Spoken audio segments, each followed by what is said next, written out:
Chapter 6. The Forest. Star was licking Rowan's cheeks and forehead with her rough, cool tongue. Rowan smiled. "Stop it, Star! Leave me be!" he mumbled. He rolled his head from side to side on the grass. "He's babbling," someone said in disgust. The picture of Star slowly dissolved. Rowan opened his eyes and found himself staring into the serious face of Strong John. For a moment he hesitated. Then, with a wave of bitter disappointment, he realized where he was. Not home in the bookshop fields with Star, who loved him, but on the mountain with Strong John, who disliked him, Marley and Alan, who pitied him, and Brandon, Val, and Ellis, who despised him. "He's babbling," Val repeated impatiently. "By my life, how we are burdened by this weakling. Look at the sun. It must be nearly 11. John threw aside the damp cloth with which he had been bathing Rowan's face. "He is awake now," he said bluntly, "and weakling or not, he fought that cliff gallantly, Val the miller. He fought it to exhaustion." He stood up and walked away, arching his cramped back. Rowan lay still, looking up at the sky. His body felt heavy, but his head felt very light. There was a soft ringing in his ears. Val was right. The sun was high. He must have been lying here for a long time, sleeping, dreaming of home like a small child. His face began to burn. He struggled to sit up. "Easily, easily, boy Rowan," Alan grinned as he knelt down beside him and supported his back. "We must crawl before we can walk. Have this." He held a flask to Rowan's lips, and Rowan swallowed gratefully. "When you are feeling better," Alan went on, glancing meaningfully at the others, "we will move on into the forest. Here." He dragged Rowan's pack toward him. "You can spend your time usefully by holding the map for us while we look at it once again." "We have seen the way we must go," said Brandon. "We do not need the map."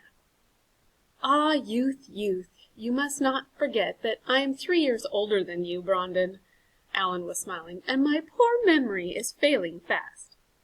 Rowan knew that Alan was only giving him something to do while he rested, but he slid the map from his bag and unrolled it slowly. It would not hurt to study it again. His eyes traveled along the red dotted line, past the sketched-in stream bed, the hole into which the water usually fell, the opening in the cliff itself, the entrance to the forest beside a high, pointed rock not far from where they sat now, the path through...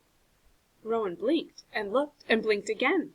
He tried to speak, and almost choked. Alan looked at him quickly, and then glanced at the parchment. He exclaimed under his breath, and then, "John!" he shouted. John spun around and ran back toward them, while the other members of the party craned their necks to see. Rowan was pointing wordlessly at the map, at the place, beside the beginning of the forest path, where once there had been a clear white space. There were 6 lines of black writing. In a low voice, Alan read the words aloud. "Let arms be still and voices low, 1,000,000 eyes watch as you go. The silken door your pathway ends, there fire and light will be your friends. Then see yourself as others may, and catch noon's eye to clear your way." "What nonsense is this?" demanded Val. Who has been playing the fool?" "No one has touched the map, Val," retorted Marley. "The words have appeared since we last looked at it." "That's impossible," said Brandon. She bent over the map, squinting at the words as though to find a clue to how they had come there. "It matters not a jot where it came from," cried Alan. "The question is, what does it mean?" Strong John cleared his throat. "Whatever we are dealing with here," he said, "it is certain the words have not come to us by chance. They give us instructions and a warning." "The words suggest we not fling our arms about or speak loudly," Alan remarked. "That is clear enough. I shall follow that advice to the letter." "That may prove difficult for you, Alan," said Marley dryly. "The words also mention noon." Strong John was unsmiling. "I suggest we begin our forest journey as soon as we can. It will be noon in about an hour by my reckoning." He held out a hand to Rowan and hauled him to his feet. "Roll up the map and stick it through your belt for now, boy," he said roughly. "My load is unbalanced, I find, and I need to carry your pack as well as my own to even the weight, if you do not object." He did not wait for an answer, but swung both bags onto his shoulders and began striding toward the pointed rock. The others hurried after him. Rowan, no longer weighed down by the pack on his back, found that he was able to keep up quite easily, despite his bruises. They paused at the pointed rock and peered between the first trees. Sunlight filtered through rustling leaves and lay in pools on the forest floor. There was a rough, winding path in front of them, soon lost to view behind the undergrowth. "This looks pleasant enough," said Alan. "Shall I lead this time? The gravity of the task may help me hold my tongue, as the verse commands. Stranger things have happened." "Then lead by all means," grumbled Brandon. "A piece from your infernal chatter will be a blessing." They moved into the forest. Rowan noticed that all of them, whatever their feelings about the map's instructions, kept their arms close by their sides, and no one spoke. In a few minutes the path had twisted and turned so they could no longer see the cliff top from which they had come. As they trudged deeper into the forest, the trees around them became bigger and closer together, tangled with vines and surrounded by straggling bushes. The light became dim, and the silence. Rowan, keeping close behind Marley, listening for Strong John's firm step behind him, thought that he had never experienced so silent a place. Where were the birds, and the crickets and lizards and other small creatures that usually inhabited woods like this? Then he heard it. A faint twittering sound was floating down the path from somewhere ahead of them, a large colony of small birds by the sound of it. Rowan was familiar with all the birds of Rin, but this sound was like nothing he had ever heard before. These little creatures must belong to a breed that did not stray into the valley. They would not be nesting at this time of year, but still he looked forward to seeing them fluttering and hopping around. His spirits lifted at the thought of it. The twittering grew louder and louder. Alan began to walk faster, as if he too was interested in what was ahead. Soon he had left Marley behind. She clicked her tongue and hurried to join him.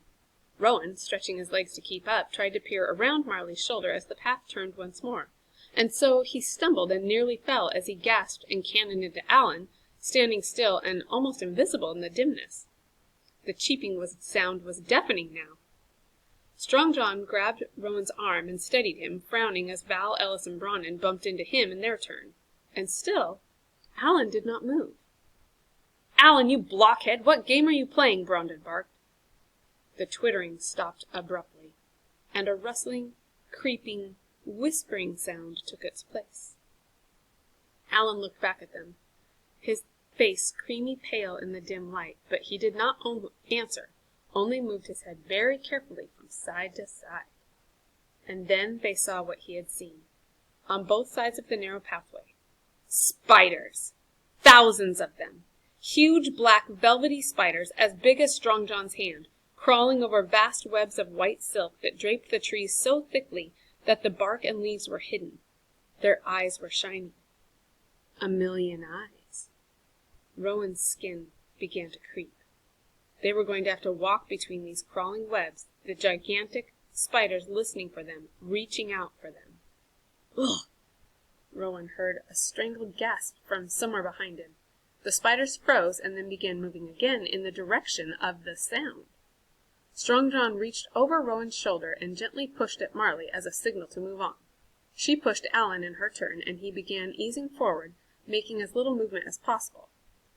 But they had only gone a few steps before again there was a shuddering groan behind them, and Val was pulling at Strong John's sleeve. "Alice," she breathed. "He cannot." Rowan, John, Marley, and Alan turned incredulously. Beyond Val's worried face they could see the massive form of Ellis. His clenched fists crossed over his chest. His face was gleaming with sweat. He was panting and trembling, and every now and then a low moan slipped from his lips. "Spiders," breathed his sister. "He cannot abide them. From a child he could not. At home not a speck of dust or a dry leaf may lie in a dark corner in case a spider seeks its shelter. The smallest of them is a terror to him, and these are beyond anything." "Alice!" whispered Strong John urgently. "Come, man, it is not far. They are not on the path. If we take care—" "No!" The sound bubbled from the big man's lips. Abruptly he turned and pushed past Brandon, nearly toppling her off the path and into a web. He tottered back the way he had come. Then he rounded the bend, and they could see him no more. But they heard the sound of his feet, running out of the forest. "Go on," whispered Val, her voice fierce with worry and shame. "Go on. He will not return." Silently they obeyed. After a few minutes the twittering sound rose again, The spiders were communicating once more, slowly rubbing their great ribbed back legs together like poisonous crickets. The noise was strange and horrible to hear now that they knew where it came from. Rowan crept along behind Marley, breathing in shallow gasps, making himself as thin and small as possible, trying not to look from side to side, trying not to think of the sticky white curtains that swathed the trees, the huge crawling spiders, and their million eyes so close. To allow himself to speak or cry out would be to attract the spiders again. To touch one of the strands of thick white silk would be to call them running to him. He had seen enough insects caught in webs to know that. He must go on walking and force down the fear. He must think, remember the last lines of the verse. The silken door your pathway ends. There fire and light will be your friends. Then see yourself as others may, and catch noon's eye to clear your way. The silken door, noon's eye. It must be nearly noon now. He jumped nervously as Strong John's hand touched his shoulder. He looked up. They were in a small clearing. Before them was the silken door. It was a huge gleaming white web, so thick that he could not see through it. Its surface was scattered with twigs and leaves caught in its sticky threads. It stretched from one side of the path to the other, blocking it completely, and all around it crouched hundreds of spiders, waiting. Alan turned carefully to face his companions. "What now?" he mouthed. "The verse," breathed Marley. "The verse has no meaning," hissed Brandon. "Cut through the web and be done with it, Alan. Or, if you do not have the stomach for it, let me through and I will do it myself." The spiders rustled and moved in the web. "No," whispered Strong John. "Not while the spiders hang about the silk in such numbers. As soon as we touch the web they will be upon us. We cannot risk that." "They may be quite harmless," said Val. "Or they may not," answered Marley. "As John says, we cannot risk it. We have already lost one member of our party." "What then?" Brandon was angry. Ellis's flight from the forest had been a great shock to her. How could such a big, strong man have such a childish weakness? She was baffled by it. She took care not to look at Val. How shamed she must feel. The light changed. From directly above them, a ray of sun penetrated the gloom of the forest, bathing them in warmth. The spiders around them began to chitter and creep back. "They do not like the light," Rowan breathed. "The verse said it. Fire and light will be your friends," it said. "Fire!" whispered Brandon. "Throw a torch at the web." "Ellis was carrying the torches," said Val dully. Alan felt in his pockets and pulled out his tinderbox. Who has something that will burn easily, even for a brief time? "Do not make any sudden movements," warned Strong John, his eyes on the spiders. Marley slipped her hand into her jacket pocket. She pulled out her compass, a comb, a mirror, and a handkerchief. She held the handkerchief out to Alan. He knotted it loosely and struck flame from the tinderbox. "Ready?" he asked. Then he lit the cloth and threw it straight at the center of the white barrier. The silk sizzled and shrank as the handkerchief blazed. The spiders shrieked and scattered, but only for a moment. Within seconds, before even one of the party had taken more than a step forward, the flame had gone down and the spiders were back.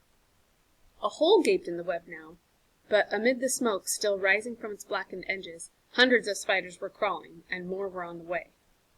"They're spinning!" gasped Alan. "Already they're mending the hole!" "We must drive them back," Strong John looked around desperately. "There must be a way." "They do not like the light," Rowan said again. "They do not like the sun." "We have no materials to make a torch here, Rowan," Marley answered. "We have nothing that will make a light that will burn long enough to hold the creatures at bay."